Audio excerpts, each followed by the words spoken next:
Salut à tous, on se retrouve pour une vidéo analyse concernant la folle victoire du Barça face au Celta Vigo sous le score de 4 buts à 3. Pour pratiquement n'importe quel club, ce serait le match de la saison, mais pour le Barça, ce n'est pas du tout le cas, parce qu'on a déjà vécu beaucoup de scénarios de ce type lors de cette saison, beaucoup de remontadas et beaucoup de victoires avec des scores fleuves. Donc on est largement gâté et déjà il faut en être conscient. Maintenant, si on en revient par rapport à ce match-là, le but de la vidéo est de se dire que si tu gagnes sous le score de 4 buts à 3, en ayant remonté 3 buts en 30 minutes, c'est que forcément tu as fait de très très bonnes choses, mais tu as fait de bien moins bonnes choses aussi dans le même match. Donc on va analyser les deux côtés, ce qui a été très positif et ce qui a été très négatif. Évidemment, tout n'est pas blanc ou noir. On va essayer de voir l'entre-deux et de en tirer une conclusion en fin de vidéo, voir ce qu'il faut en retenir. Déjà, pour commencer, ce qu'il faut se dire, c'est que le match a bien commencé. Parce que Ferran Torres a marqué très rapidement. Et sur l'action, qu'on soit bien clair, ce n'est pas une combinaison, un jeu en triangle, c'est simplement un requin qui va droit vers sa proie en armant une frappe croisée assez magnifique. Son but est très beau, il se l'emmène tout seul, il se le crée tout seul et on sent qu'il est en grande confiance. Donc là, le match commence bien et on se dit que le Barça va dérouler. Mais ça n'a pas du tout été le cas. Déjà, on voit que quelques temps après, le Barça encaisse le premier but. Et sur l'action, ça peut paraître assez anodin. C'est un joueur du Celta Vigo qui va lancer un coéquipier en profondeur. Mais quand on regarde bien, l'alignement de la défense du Barça est assez catastrophique. Ici, on voit bien que de base, ils devraient jouer le piège du hors-jeu, mais ils ne le font pas. Après ça, c'est mon avis personnel, mais dans tous les cas, ce qui est sûr, c'est qu'il n'y a aucun joueur qui est aligné l'un avec l'autre.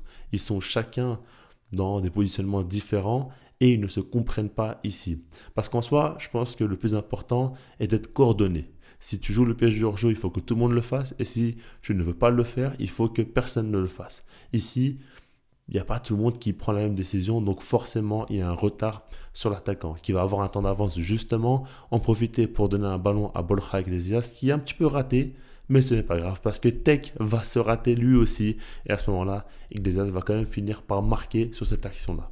Beaucoup vont retenir la bourde de Tech, mais selon moi, ce n'est pas le plus important parce qu'en soi, oui, c'est vrai que si jamais il intervient bien, il n'y a pas de but.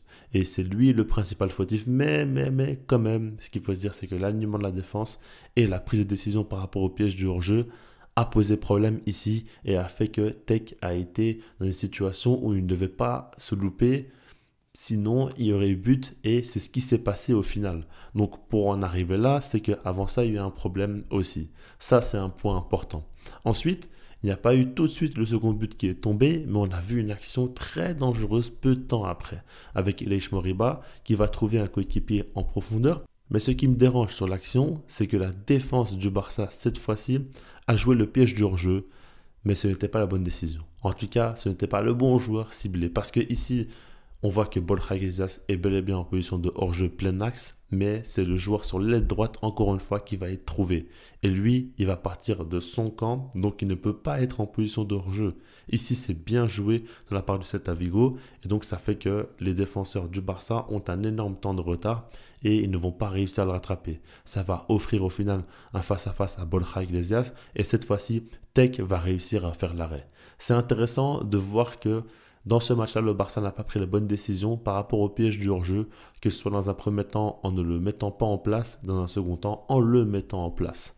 Ensuite, quand on regarde par rapport au second but encaissé, c'est une erreur individuelle très forte de la part de Frenkie de Jong.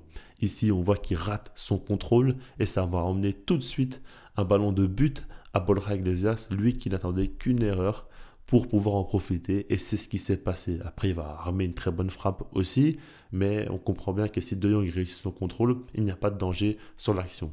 Le troisième but encaissé est très surprenant parce qu'on voit que c'est un dégagement de la défense du Celta Vigo qui va amener un face-à-face pour Borja Iglesias. Et ça, je trouve que ce n'est pas normal.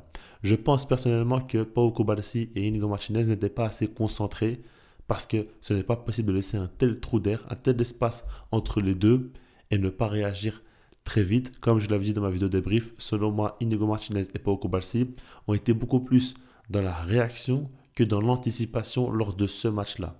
Et cela explique beaucoup de choses quand tu joues le piège du hors-jeu, quand ta ligne défensive est très haute. il ne faut absolument pas être dans la réaction, à moins que tu sois une machine de guerre physiquement et que tu puisses rattraper des erreurs, ce qui n'est pas le cas de ces deux joueurs-là. Et c'est pour ça aussi qu'ils ont été souvent en retard ou en difficulté.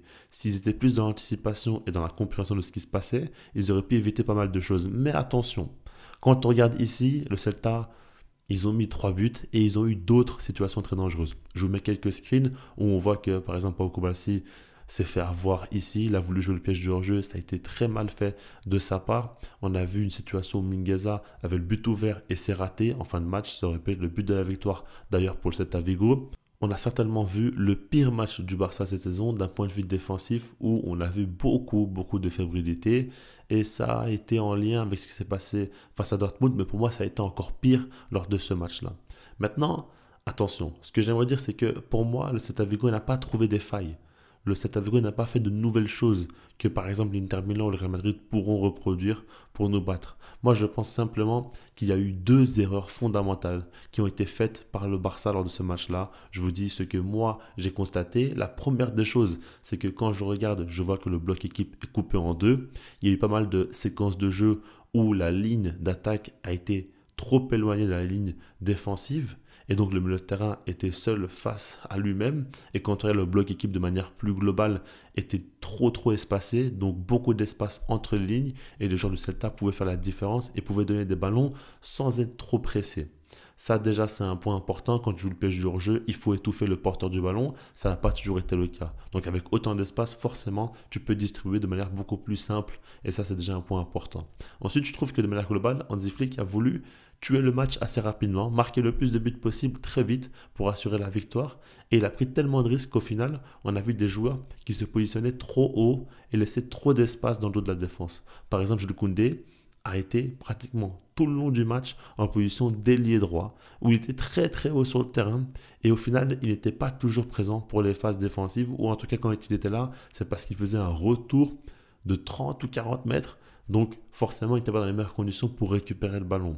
Et ça, c'est des choses personnellement qui me dérangent parce que je pense que le Barça n'a pas à se précipiter de la sorte. Si jamais tu domines un peu plus la possession, si jamais tu domines plus la position sur le terrain, tu peux te permettre de jouer de manière beaucoup plus tranquille et de prendre moins de risques défensifs. Le football où tu veux à tout prix laisser deux défenseurs centraux et que tout le monde attaque, c'est pas toujours quelque chose qui fonctionne très bien et des fois ça te pose beaucoup plus de tort d'un point de vue défensif que de bonnes choses d'un point de vue offensif. Mais les deux points ici que je vous ai cités sont accentués par la fatigue. Parce que si le bloc équipe est autant espacé et n'est pas compact, c'est parce que les joueurs arrivent moins à se regrouper assez rapidement. Et si jamais les joueurs sont trop en position offensive lors des situations où ils devraient défendre, c'est parce qu'ils prennent beaucoup plus de temps aussi à se replier. Et tout ça est en lien avec le physique des joueurs. On sent la fatigue et là, c'est le résultat sur le terrain. On sait tous que le style de jeu de Hansi Flick repose énormément sur l'énergie des joueurs et à ce moment-là, tu le payes dans ce type de situation. C'est ce que personnellement je retiens. Donc au final, ça ne me fait pas forcément peur pour la suite parce que je pense que ici la fatigue a joué un très grand rôle et lorsque les joueurs seront mieux physiquement, ça ira. Maintenant, est-ce qu'ils pourront vraiment être mieux physiquement? Je ne sais pas. Vu le nombre de matchs qui s'enchaînent encore et encore, ça c'est encore une autre question. Il est temps maintenant de parler du positif et de ce qui a très bien fonctionné dans ce match-là. Déjà, quand on regarde le second but du Barça, il tombe grâce à Dani Olmo. On voit sur l'action ici Rafinha qui va le trouver entre deux joueurs. Et ce qui est intéressant, c'est l'appel de Dani Olmo, sa présence dans la surface et son côté tueur. Il va marquer du pied gauche alors qu'il est droitier. C'est un joueur qui a ce sens du but, ce flair. Il fait toujours de très bons appels et quand il est servi, généralement, ça fait mouche. Donc là, déjà, c'est un super but de Dani Olmo. Ensuite, quand on regarde le troisième but, là, c'est Lamine Yamal qui nous régale. Quand on regarde le ballon délicieux qu'il va donner pour Rafinha qui n'a plus qu'à terminer de la tête, ça, c'est un joueur de niveau élite. Il le prouve match après match, on le sait, on ne le découvre plus, mais c'est important de le préciser à chaque fois.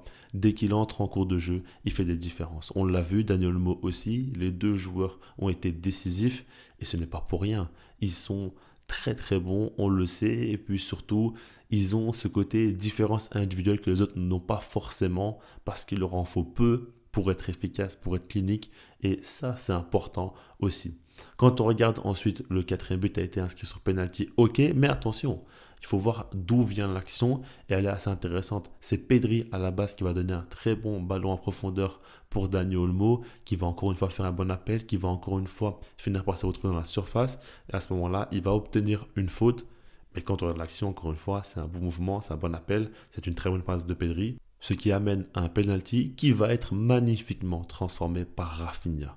Ici, ce qui est important, c'est qu'on regarde les actions, mais ce qu'on pourrait dire aussi, c'est que le Barça a mis une grosse intensité, a joué beaucoup plus haut sur le terrain avec un beaucoup plus fort pressing, et à ce moment-là, ils ont voulu à tout prix étouffer leur adversaire pour marquer très rapidement. Ce qui est intéressant aussi, c'est qu'on voit que le Barça a des ressources mentales très impressionnantes. T'es mené au score. Tu t'es mangé un triplé de Borja Iglesias quelques jours après avoir mangé un triplé de Seydou Guirassy, mais les joueurs ne baissent pas les bras. Et les joueurs y croient jusqu'au bout. Ça, c'est le point le plus important parce qu'on peut parler d'individualité, de ce que vous voulez, mais il faut que les joueurs y croient pour y arriver. Et ils y croiront toujours. Ça, ils l'ont montré déjà et on le sait. Donc ça, c'est très important. Les ressources mentales de ces joueurs leur permettent d'accomplir des choses qui paraissent très très compliquées. Maintenant, par rapport à tout ça, encore une fois, c'est une bonne illustration de ce que le Barça peut faire de très mauvais d'un point de vue défensif et de ce que le Barça peut faire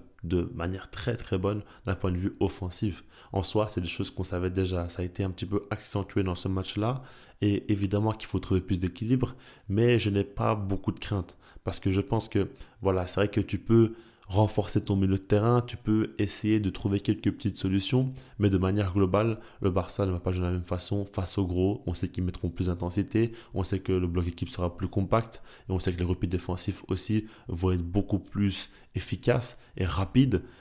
Et on espère que Tech et De Jong ne feront pas aussi des erreurs individuelles qui vont coûter cher à l'équipe. Donc par rapport à tout ça, ça devrait aller. De mon côté, c'est pas un match qui m'inquiète fortement. Ce qui m'inquiète le plus, et ce que je répète à chaque fois, c'est le physique des joueurs. J'ai l'impression vraiment qu'ils sont très fatigués, ils ont du mal à enchaîner les matchs. Et ça, c'est un point qu'on ne maîtrise pas. On ne sait pas si ça va aller mieux avec le temps ou moins bien avec le temps. On sait que par exemple, Lewandowski aussi s'est blessé. Il va être absent pour 2 à 3 semaines. Il va rater le Classico en finale. Il va rater normalement la demi-finale aller et retour face à l'Inter Milan. C'est une très très mauvaise nouvelle. Ok, il y a Ferran Torres, ok, il y a Daniel Olmo, il y a d'autres solutions, ok. Mais ça reste encore un joueur important de la saison qui ne sera pas présent dans les moments clés. Et ça, c'est un coup très très dur pour le Barça, qui pourra encore moins faire tourner aussi, et va devoir encore enchaîner. Je ne sais pas comment ils vont terminer la saison, je ne sais pas. Mais en tout cas, si physiquement ils sont aptes, personnellement, je n'ai aucun doute. Mais s'ils n'arrivent plus à retrouver vraiment une bonne forme, ça va être compliqué. Et malheureusement, j'ai l'impression quand même que plus le temps passe dans la saison, et plus les joueurs du Barça chutent d'un point de vue physique, où on sent de plus en plus de fatigue pour la plupart d'entre eux. J'espère que je me trompe, j'espère qu'ils vont retrouver un dernier petit pic pour terminer en beauté. Et on verra bien ce qui va se passer. En tout cas, comme je vous l'ai dit, pour moi, ce n'est pas une défaite. Enfin, j'ai dit une défaite, voilà, justement. Lapsus révélateur. Ce n'est pas une victoire qui me fait peur, avec des buts encaissés, des situations dangereuses générées par l'adversaire. Je pense que de manière globale, le Barça a montré que lorsqu'ils mettent le pied sur l'accélérateur, ils peuvent écraser n'importe quelle équipe. Et quand ils l'ont fait, ça a fait très très mal. Dites-moi vous, sans poser un commentaire par rapport à tout ça. Et puis sinon, moi, je vous dis peace.